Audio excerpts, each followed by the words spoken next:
закривайте фантазію, я вернуся. Я просто так... Я просто не міг вернутися, бо... Ну, я був в лікарні просто.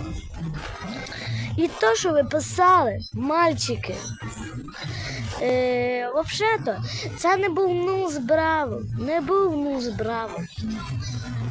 Я вам докажу в нас в повному відео. Це ще не повне. О, Боже, ти розумієш?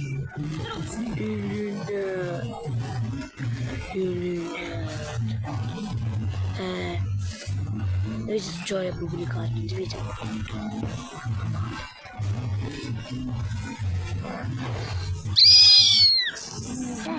Там біле дещо в роті.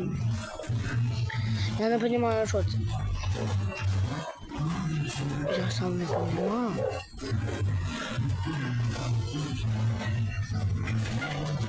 Я не розумію.